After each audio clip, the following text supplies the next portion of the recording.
नमस्कार, आप देख रहे हैं खबर संसार और आज की प्रमुख व ताज़ा खबरों के साथ मैं गरिमा पांडे। अशरफ को लेकर सामने आ रही है, जो कि अतीक अशरफ के हमलावरों को नैनी से प्रतापगढ़ जेल शिफ्ट किया गया। माफिया अतीक अहमद और उसके भाई अशरफ की हत्या के तीनों आरोपी शूटर्स अरुण मौर्य, सनी सिंह और लवलेश तिवारी को 14 दिन की न्यायिक हिरासत में नैनी सेंट्रल जेल भेजा गया है।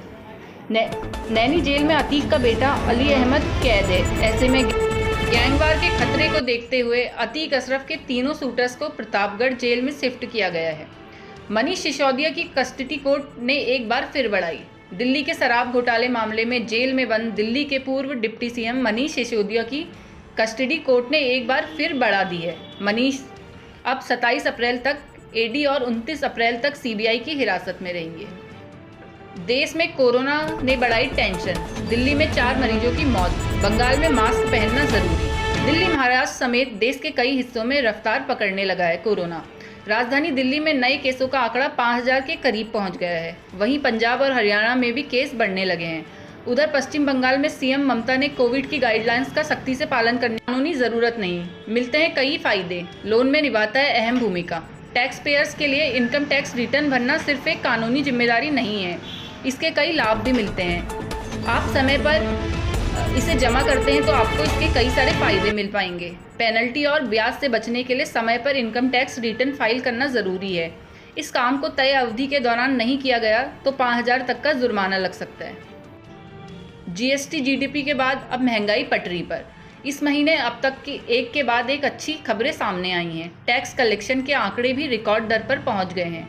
इसी आशंका के बीच देश में जीडीपी आगे बढ़ रही है। नए वित्त वर्ष की शुरुआत में महंगाई की आंच नरम हुई है। रिजर्व बैंक ऑफ इंडिया ने भी ब्याज दरों के मोर्चे पर आम लोगों को राहत दी है। गुरुग्राम में लुटेरों ने फैक्ट्री के कर्मचारी की हत्या कर दी। गुरुग्राम में अज्ञात लोगों द्वारा लूटपाट किए जाने से फैक्ट्री के कर्मचारी पर कथित तौर पर हमला किया गया और उसकी हत्या कर दी गई। पुलिस ने सोमवार को ये जानकारी दी।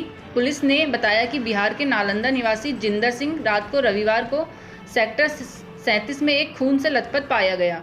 मृतक सेक्टर 37 में एक कपड़े की फैक्ट्री में काम करता था। शनिवार रात बाजार गया और उसके बाद वापस नहीं आया। माउंट अन्नपूर्णा से भारतीय पर्वतारोही लापता। नेपाल में माउंट अन्नपूर्णा से 34 वर्षीय भारतीय पर्वतारोही सोमवार को लापता हो गया। आयोजक के एक अधिकारी ने ये जानकारी दी। ट्रैकिंग के दौरान राजस्थान के निवासी अनुराग मालू माउंट अन्नपूर्णा के तीसरे शिविर से उतरते समय लापता हो गए और सोमवार सुबह से लापता हैं। बंद होने वाला है कपिल शर्मा शो। कॉमेडियन ने तोड़ी चुप्पी, बताया सच। The Kapil Sharma show TV का सबसे पॉपुलर शो माना जाता है, लेकिन कुछ दिन पहले ऐसी खबरें सामने आई हैं कि कपिल का शो ऑफ एयर होने जा रहा है। रिपोर्ट्स में कहा गया कि जून में शो बंद हो जाएगा।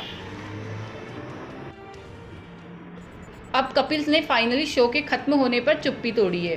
कपिल ने कहा, जुलाई में हम लाइव टूर के लिए यूएस जाना है। हम देखेंगे कि उस टाइम हमें क्या करना है। हालांकि इन सबके बीच सवाल उठता है कि क्या किसी मुख्यमंत्री को गिरफ्तार किया जा सकता है? अगर हाँ तो कब और कैसे? कानूनी प्रावधान क्या है? एक रिपोर्ट जिसने खोला शराब घोटाला, सिसोदिया से लेकर अफसर कारोबारी तक कैसे नप गए।